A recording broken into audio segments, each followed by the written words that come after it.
Welcome everybody. So my name is Melissa Vorster and I'm going to be taking you through what you would learn if you were sitting in my classroom at Bond University in my Introduction to Entrepreneurship and Innovation class. Now this particular class I teach at a foundation level. It is also taught at an undergraduate and bachelor level as well. And the course itself is usually a 12-week long course, but you're going to get a crash course over the most important concepts from the first few weeks. And what I always tell my students at the start of this semester is that entrepreneurship, like any other skill, is something that can be learned. So a lot of people think that it is an innate quality that you either have or you don't have, but that's simply not true. While some people are more creative than others, entrepreneurship is a discipline, and like all other disciplines at Bond University, it can be learned. So I'd like to start today by talking about what we think of when we hear that word entrepreneur.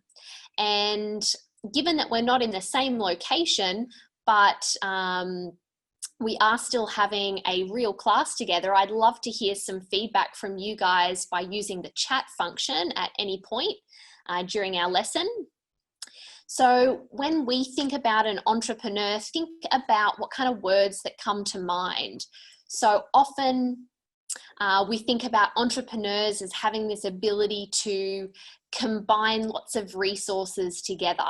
And resources can be thought of simply as the inputs or the things that we use to create goods and services, like workers and capital and money and so on. But entrepreneurs have a really fantastic knack of adding value and future value to these things. Now, a lot of people get into the trap of thinking that entrepreneurs and business owners are the same thing. However, it's important to keep in mind that they are not.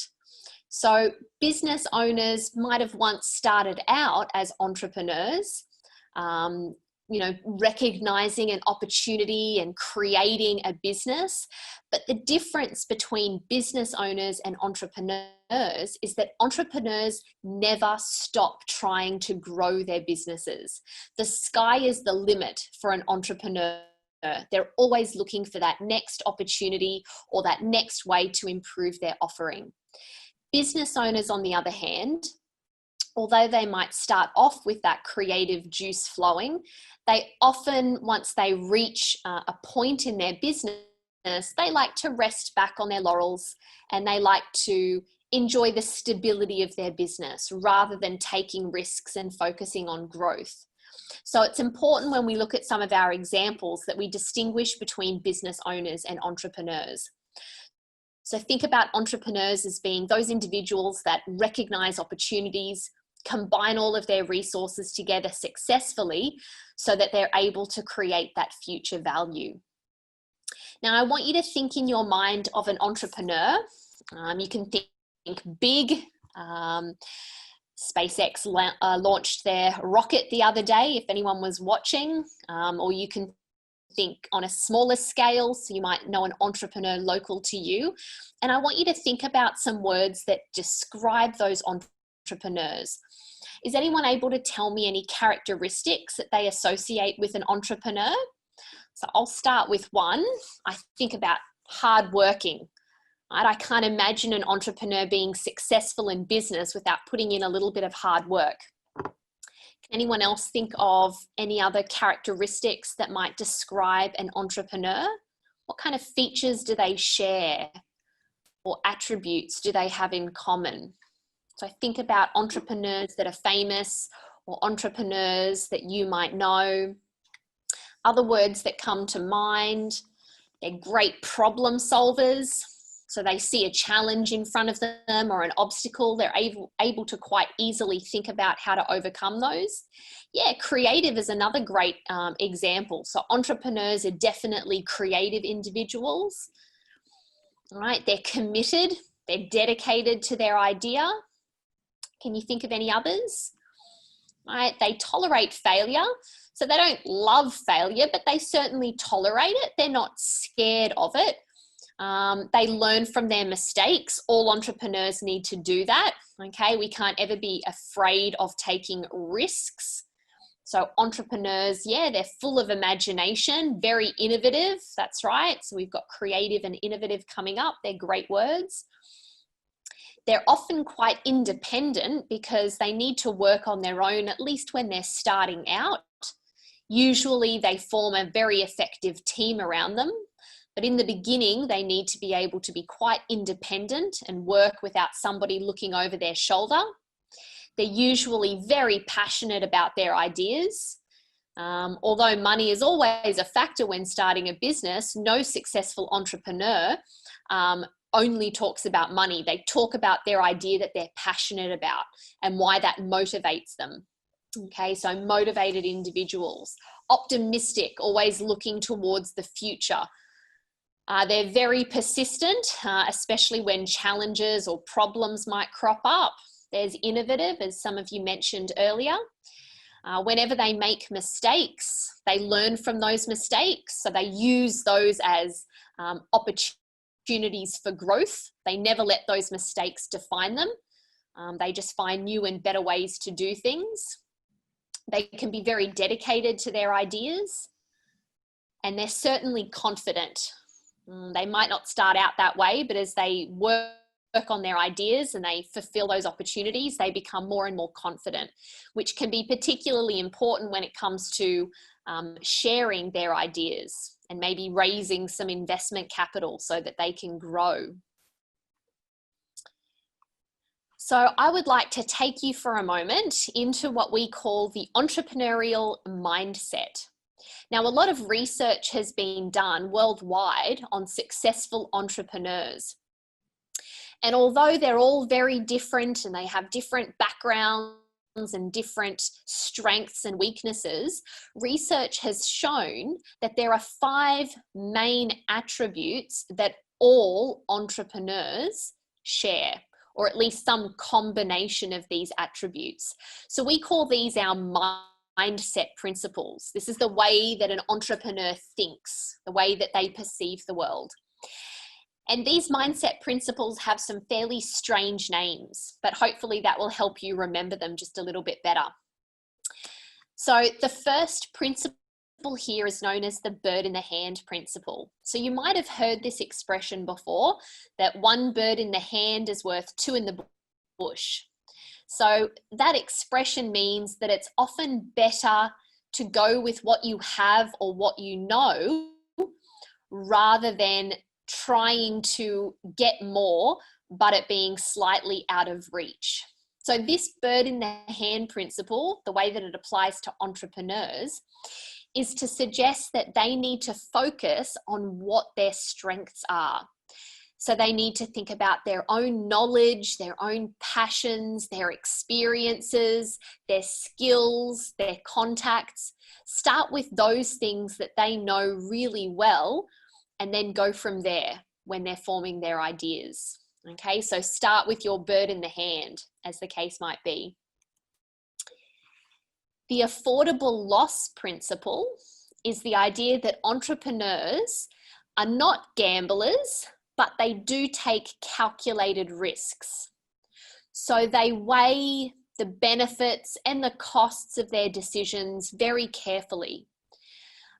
We'll have a brief look today at one of the analysis methods that they use to calculate those risks. But in short, we need to think about all of the advantages that one option might hold, and we need to weigh those against the disadvantages or the costs when making our decisions. The lemonade principle. So lemonade, I think this is one of the easier ones to remember. The lemonade principle is the idea that you can turn sour lemons into sweet lemonade. So the lemonade principle is the idea that even if a problem presents itself, even if there's an obstacle or a challenge in your way, an entrepreneur needs to have a perspective where that problem can be turned into a brand new opportunity. So rather than worrying about overcoming the problem necessarily, an entrepreneur changes their perspective so that they can turn what once was a problem into something new, into a potential opportunity. All right, lemons into lemonade. The patchwork quilt principle is the idea of forming a really fantastic team. So if you've ever seen anybody work on a patchwork quilt is often a blanket or something that you might have on your bed or give to a new child in a family. And traditionally, a patchwork quilt is made up of lots of different patches contributed by different members of the family or different members of a community, and they're sewn together to create this blanket or to create this quilt. So the idea of the patchwork quilt is that a strong entrepreneur needs to recognize their own weaknesses and fill those gaps by bringing in a fantastic team. So partners or workers that will complement their own skills. And finally, we have the pilot in the plane principle. So the pilot in the plane principle is often the trickiest one to understand, but this suggests that rather than become distracted by things that are outside of our control, instead we should focus on what is within our control, much like a pilot must. A pilot can't control the weather, they can't control wind speeds and so on, but they certainly can control the way that they respond to those external forces. They can, decide where to fly and how high to fly and how to tilt their wings and so on. So as an entrepreneur, rather than becoming overwhelmed by all of those things outside of our control, we need to instead focus on what is in our control, plan and marshal our resources so that we can get the best value out of the future. All right, so there are 5 entrepreneurial mindset principles with some strange and crazy names, but most students find that makes it a little bit easier for them to remember. Now, before we move on and start looking at opportunities, I'd like to see if everybody is awake and paying attention with a quick quiz. So often, if you were sitting in the classroom, we might do this as a take-home homework where you would answer your questions. But right now, I'd love for you guys to answer these 3 questions for me. I'll stop talking for a moment so that you can read through and see how you go. What do you think the answers are to these first 3 questions? So I'm going to give you 2 minutes to try and answer those questions. There's 3 there.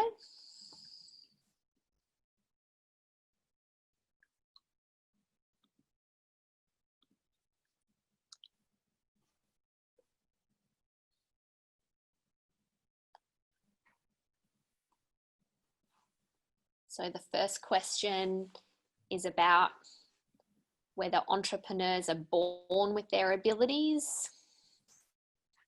The second one is about what makes for a successful entrepreneur. And the last one there is about one of our mindset principles. So it's anonymous here. I don't know who's answering what, but I'd love to see your results at the end.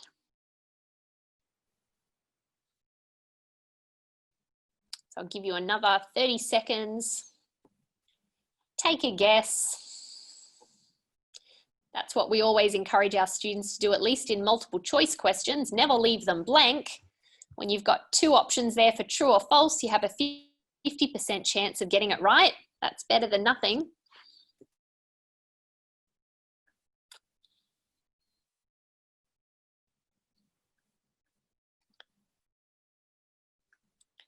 So I'm going to end the poll in a moment and check over your results, and let's see how we went.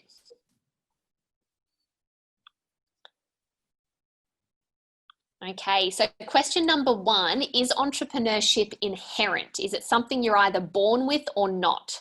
So the correct answer here is false. This is not an inherent characteristic. This is something that can be learnt. Okay, so it's a skill that we learn just like we learn anything else. We learn it with practice, we learn from others, we learn from our mistakes. So question number 2, what makes for a successful entrepreneur? So the first answer is the correct one here. They take calculated risks. Entrepreneurs that lack confidence or fear failure or ignore opportunities aren't going to be successful in the long run. And our final question here, how to view problems as opportunities? That is definitely turning lemon into lemonade. So you guys did really well on those questions there.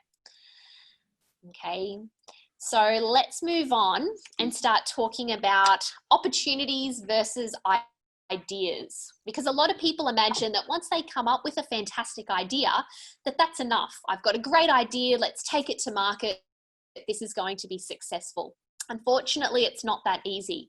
So not every good idea, no matter how wonderful it is necessarily a viable opportunity that is going to be successful in the market. Now, there was an economist known as Timmons who believed there were 4 things that were needed to really bring an idea to life as an opportunity. So he believed in order to be an effective, long-lasting, successful opportunity in the marketplace, the first thing that you need to have is an idea that is attractive to consumers. So whether it's a product or a service or a new platform or network, he believed that if it is attractive to consumers, if they're willing to pay for it, either frequently enough that you can keep on selling or at a high enough price that it makes it viable, then you're onto a winner. Okay. Now, this sounds straightforward, but a lot of people, when they come up with their ideas, they think that they're fantastic ideas. Maybe they ask mum and dad, is my idea any good? And mum and dad says, yes, sweetheart, that's a great idea.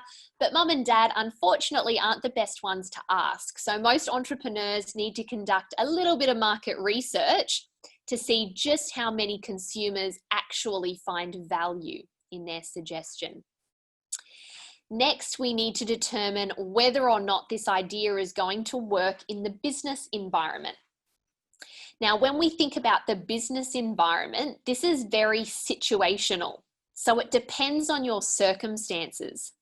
Take our current global pandemic, for instance. So during our confinement period here in Australia, and I know that you're sharing a similar experience in Japan, a lot of work, a lot of businesses have been temporarily closed down because of social distancing requirements. Now, if I were going to bring a brand new eat-in restaurant to the market at this time, it is probably not ideal. Takeaway, fantastic. Delivery, great. But an eat-in restaurant, not so much. Or if my idea conflicts with current government regulations or conflicts with current consumer trends, then I also need to take that sort of thing into account when deciding whether or not I can actually take this particular idea to market. Okay, so whether or not it will work in the business environment involves a little bit of analysis of the outside environment, and I'll talk about this more in a moment. Timmons also believed that you had to think about your window of time. Now, window of time here is a little bit different to the environment because window of time focuses on how long it will take you to bring your idea to the marketplace. Now, often if you do it too early, there might not be enough demand for your product. Perhaps consumers are not feeling comfortable with your new and innovative idea. If you do it too late, there might be too many competitors or imitators in the market. So you need to think very carefully about whether or not this is the appropriate window of time and how long it will actually take you to launch your product. Now, finally, Timmons believed that teamwork was particularly important, which relates back to our patchwork quilt principle that we spoke about earlier. So he believed that in order to be successful, an entrepreneur needs to have a really strong team in place, so that their idea and their opportunity becomes sustainable and it lasts. Now, where do we get these ideas from? Where do these opportunities spring from? So there are a few different sources that we could categorize. The first is problems that exist out there in the market. So in the same way that the lemonade principle might tell an entrepreneur to turn a problem into an opportunity, they're also suggesting that you might be able to look out at the market and identify a problem that customers are currently facing and offer a solution with a brand new product or a brand new service. So one problem, for example, that we've been facing recently is due to the fact that for the last couple of months, a lot of people have been staying home. We're venturing out right now. I'm sitting at my university office.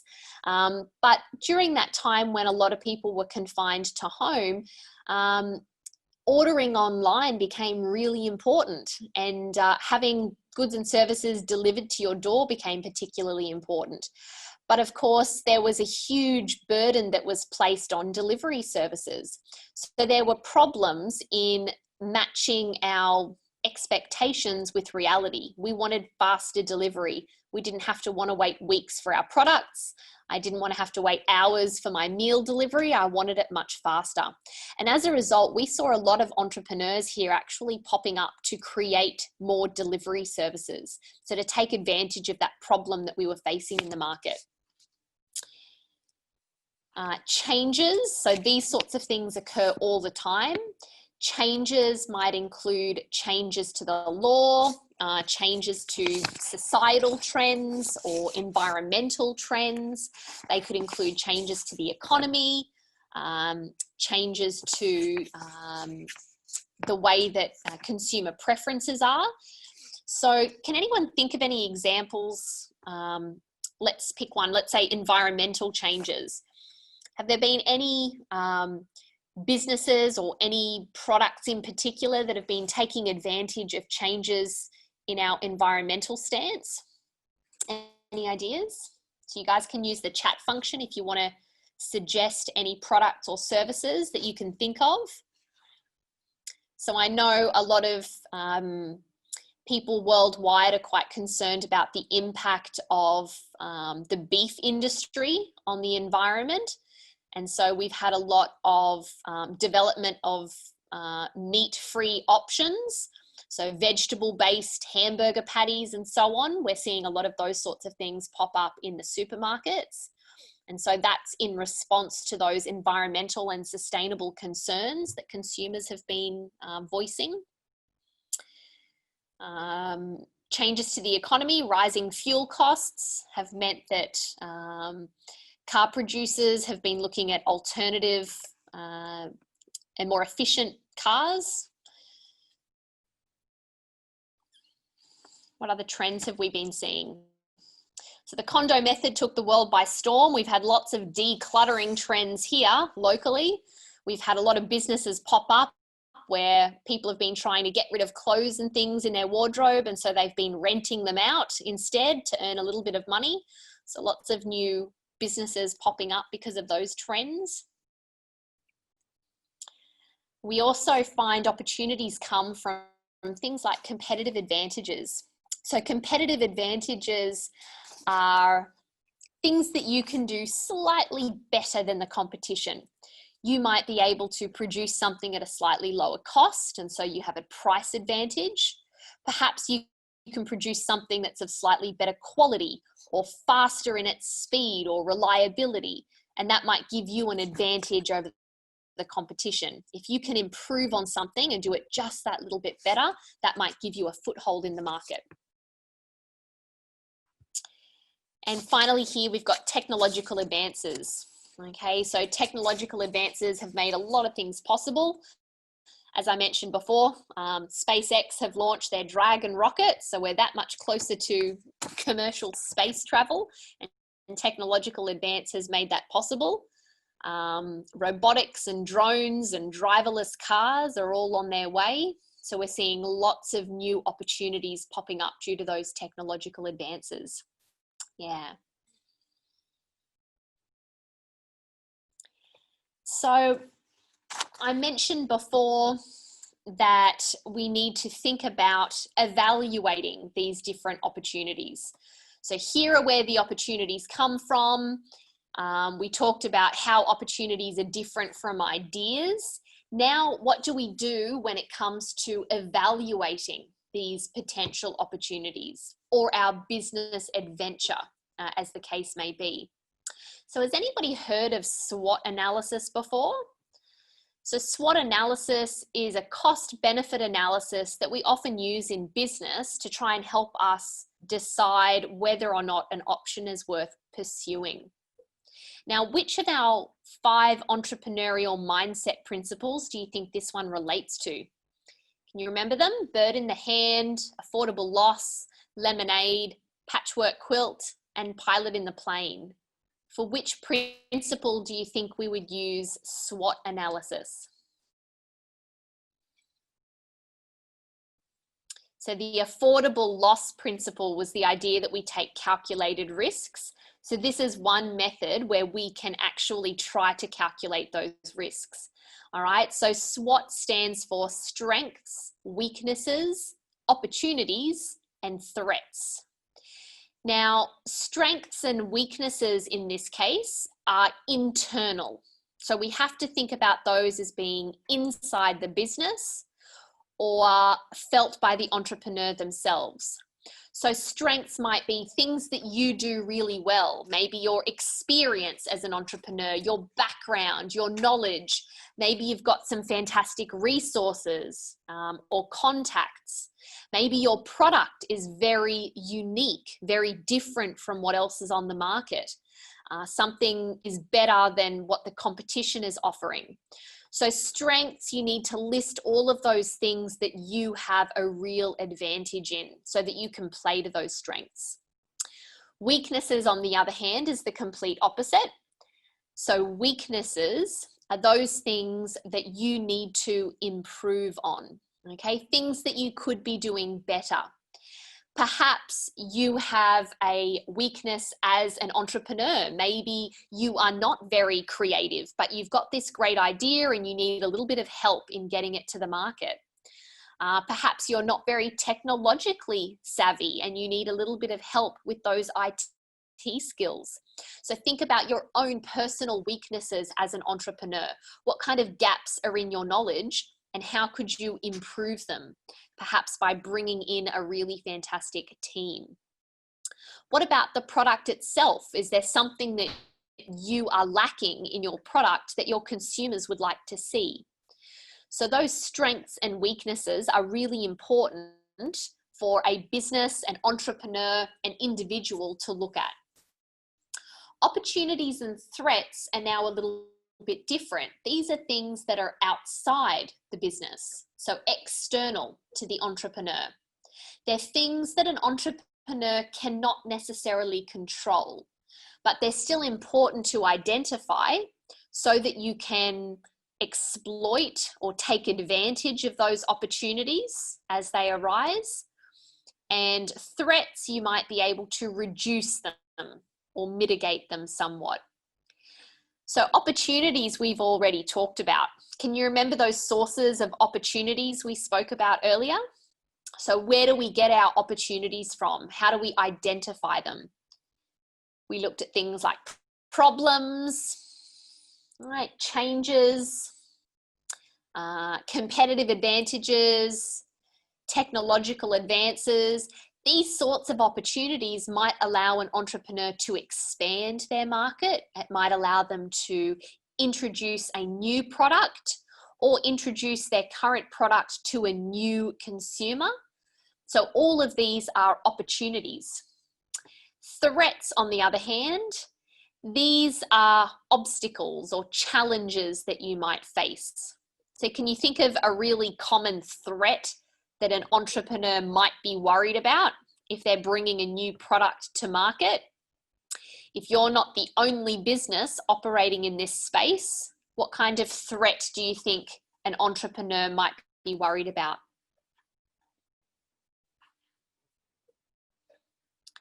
So a common threat that we face are our competitors.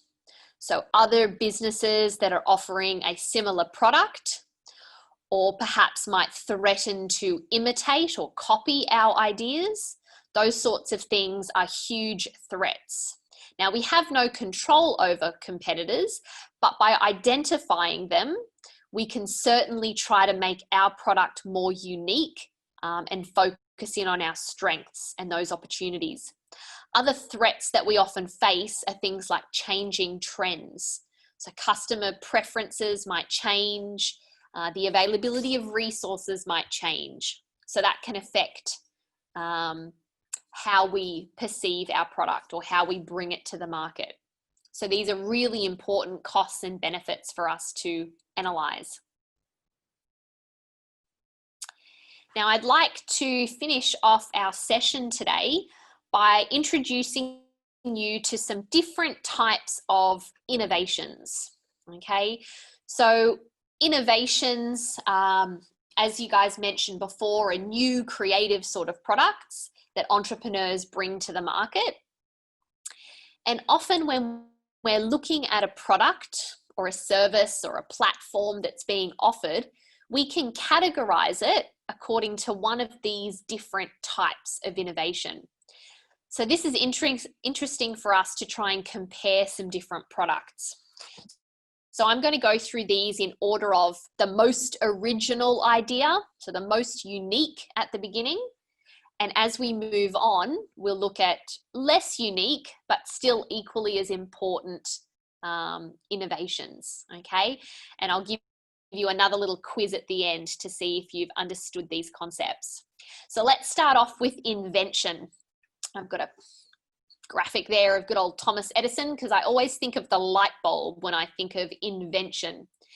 So invention is the idea that you're creating a totally new product or service from scratch, something that's never been offered before. So historical examples might include the light bulb, it might include the Wright brothers aeroplane, it might include IBM's very first smartphone. Obviously, we've come a long way since then, but that would have been the very first invention of the smartphone. So this is the most original of the types of innovation, where the entrepreneur themselves have come up with a brand new idea. More commonly, what we're seeing at the moment are extension and the next one, duplication. So extension is a little bit different, because what this does is it takes an existing product, so something that's already out there, but it takes it one step forward. So it extends the product, or it extends the application, the use, it maybe changes who it's for. It takes on a brand new meaning. And so I've used the McDonald's graphic here because I think that this is a really good example, and one that hopefully we're all pretty familiar with. So originally, the McDonald's brothers, when they created their fast food outlet, it wasn't new at the time, so I wouldn't call it an invention. Hamburgers had been around for a long time. Fast food outlets had been around for a very long time. But in this case here, I would call it an extension because they developed a slightly different application for fast food. Has anybody seen the Founder movie? So the movie gives a pretty good insight into how Ray Kroc and the McDonald's brothers brought this idea to life. So the McDonald's brothers decided to only produce a few things at their fast food restaurant. They only produced one type of burger, lots of fries, and milkshakes. That was it, nothing else. So they specialized in on those three things, and they did them really well, and they did them exceptionally fast. And so fast food took on a whole new meaning. In fact, if the movie is to be believed, The McDonald's brothers even laid out their kitchen in such a way as to make it most efficient so that they could walk between their burgers and their deep fryer in the easiest and fastest way possible. So they were able to do things just a little bit differently to everybody else in the market. And Ray Kroc came along, who was one of their suppliers, and he helped them franchise this idea. And so all of a sudden, we're all eating McDonald's worldwide. Other examples of products that have been extended, and some of you might be too young to remember this, but before Facebook came along, there was a service or a platform known as MySpace. So MySpace was a social networking platform. It was one of the very first, but Facebook was an extension of that. So Facebook did a lot of things the same. You could chat to your friends, obviously, but Facebook allowed more photos to be uploaded and video and all of the location settings that we have these days and our marketplace. So we've taken on this huge extension of what was once thought of as our social media. What about things like Uber Eats? So I know you guys have Uber Eats in Japan. So really Uber Eats is an extension of the Uber concept. Okay. So Uber Eats is just a new application of that app. We're taking it to a new market. Instead of allowing ride sharing or taxi hailing, we're allowing people to have their food delivered instead. Okay. So that's an example of an extension. Now, one thing that's often quite tricky is being able to distinguish between extension and duplication. So there's a little bit of overlap here, and often I find students in my class, when they're handing in their homework, they might argue for one or the other, and both answers are correct. It really depends on the justification. So it depends on what perspective you're taking on. So duplication is the idea that you are copying an existing idea, but you are creating your own flavor. You're adding your own little touch. Oh, tickle. All right, so the reason I use Pizza Hut here as an example is because pizza parlors are nothing new. They've been around for a really long time. And it's not that Pizza Hut is necessarily extending on the process in any way. They're not, offering it to new customers. They're not really offering any new use for their product, but they have added their own creative touch. If you compare Pizza Hut with other pizza providers, often there might be a restaurant, a dine-in restaurant that is one option. They might offer dessert as well as pizza. There are all different kinds of flavors. So every country has its own flavors depending on preferences. So they've been able to duplicate something, but they've got their own competitive advantage that makes them just a little bit different from the competition. So some other examples of companies that have would fall under this heading of duplication might be Didi, their taxi hailing service. So they're very similar to Uber, but they offer their own competitive advantages. Here in Australia, we also have another ride-sharing platform known as Sheba, and this one is specifically designed for females. So it's the same as Didi or Uber, but this one, the drivers are all female and the customers or the passengers are all female. So a slightly different touch for customers who perhaps have concerns about the traditional taxi hailing or ride sharing services. You've also got other things like Snapchat and WhatsApp. And is it Line? L-I-N-E? Right, so different things that are offering much the same, but they have their own competitive advantages, their own creative touches that they're each offering. Now, our last type of innovation that I would like to talk about. So we started with invention, brand new and original. We moved on to extension, So a new application or a new use. Duplication is much like copying, but adding your own special touch. And we finish off here with synthesis. So synthesis is the idea that you bring a whole heap of different things together. So you're combining lots of different ideas. And one really easy example to think about here would be Starbucks. So Starbucks has been able to successfully combine not just coffee, but food.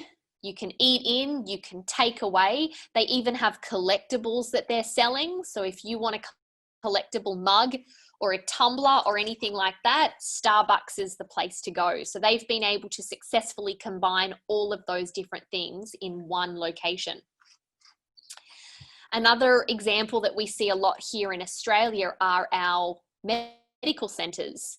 So traditionally in Australia, you went to the doctor and they would just be located by themselves. But now we're seeing medical centres pop up where we've got doctors and we've got dentists and we've got pharmacies and we've got all of those medical specialists all in one area, so that when we have medical problems, there's only one place that we need to go and all of the resources are there for us. So they have created a synthesis of ideas. All right, so these are our four main types of innovations. So while they are fresh in your mind, how about we take a look at a few questions to see whether or not you have digested that material. All right, so I'll give you a couple of minutes to read through these and see if you can remember our definition of an opportunity for question 1, where competitors fall for our SWOT analysis in question 2, and our definition of innovation there for question 3. So have a look through. Again, it's anonymous. It doesn't matter if you get the questions wrong. Have a go. See how much you've remembered in this short session. A lot of what I've talked about here, I would expand on in a lot more detail, and it would probably take us a couple of weeks to cover it. So you're getting the quick version.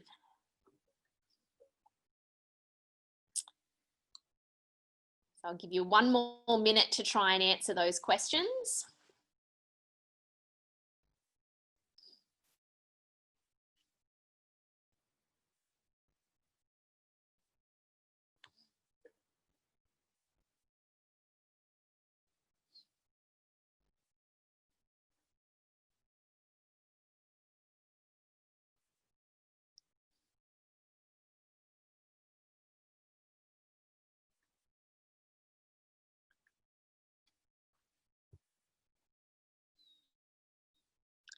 So we're getting a little bit of deviation here now, which is always good to see. It means that people are paying attention and they're thinking about the questions rather than just copying what everybody else is writing. So that's good.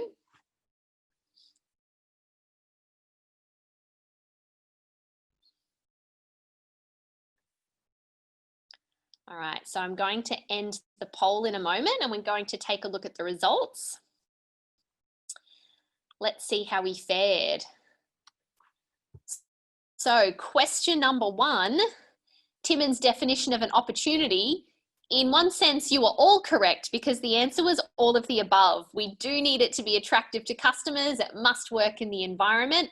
It also needs the right team. So all of the above was the best answer there. For question number 2, our SWOT analysis, competitors are something external to the business. So that is an outside threat. Okay, so threats was the correct answer there for SWOT analysis. And our final one here, this was definitely the trickiest one, but you guys did very well here. So developing a new use or application of an existing product, that is an example of the extension innovation. Okay, extension. It is very, very similar to duplication and there is a lot of overlap, but with duplication, we normally do the same thing and we just tweak it slightly. So we add our own little creative touch, okay? But extension here was the best answer. So that's fantastic. Well done. I can see that you would all fare very well in my class. So I'm going to stop our session there before I wear you all out. And I'd love to open it up to any questions that you might have, whether it's about the content or about studying at Bond. And Sharon might be able to help me answer some of those questions. Does anybody have anything they'd like to ask?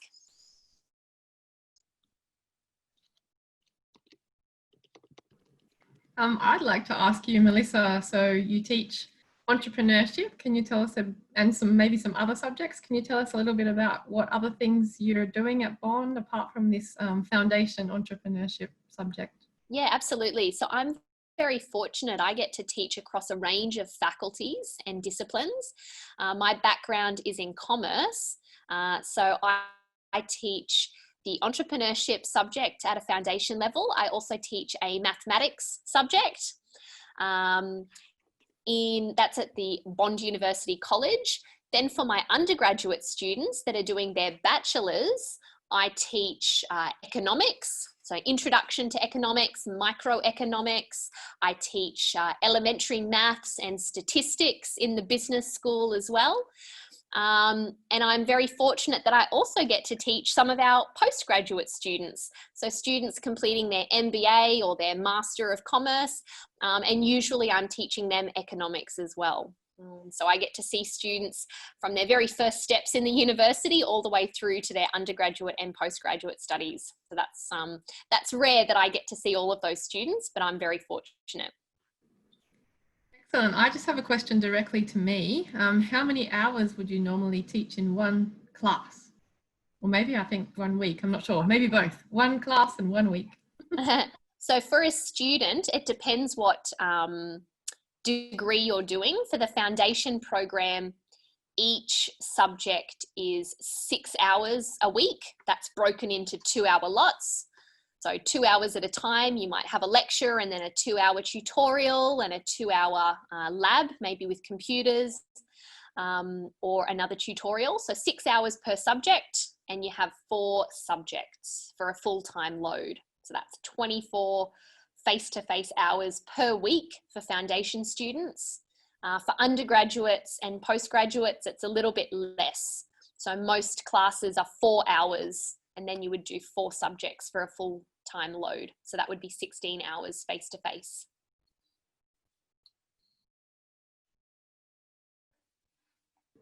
And there's another question I think that you might be able to see as well. Do you have any experience in fundraising for new businesses? Not personally, but I worked for government for a number of years, so I consulted between government and business and was able to help in that lobbying process. So I was more of an advisor in that capacity. But here at Bond University, we have what's called the Transformer program, where we have a number of academics that have that experience and also have contact with industry.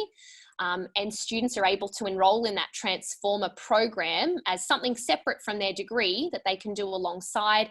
And if you actually have an idea that you want to take to the market, then Bond University is able to help you achieve that. So our Transformer program here is really fantastic in the business school.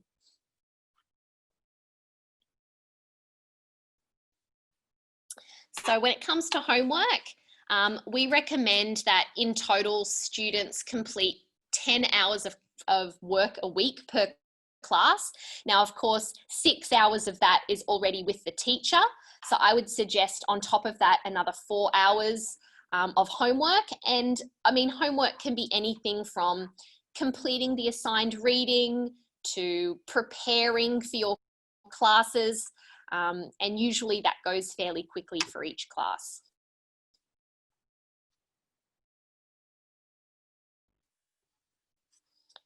So the amount of homework is different for different classes. So for entrepreneurship, for example, there's no homework for our lecture, which is our first class of the week.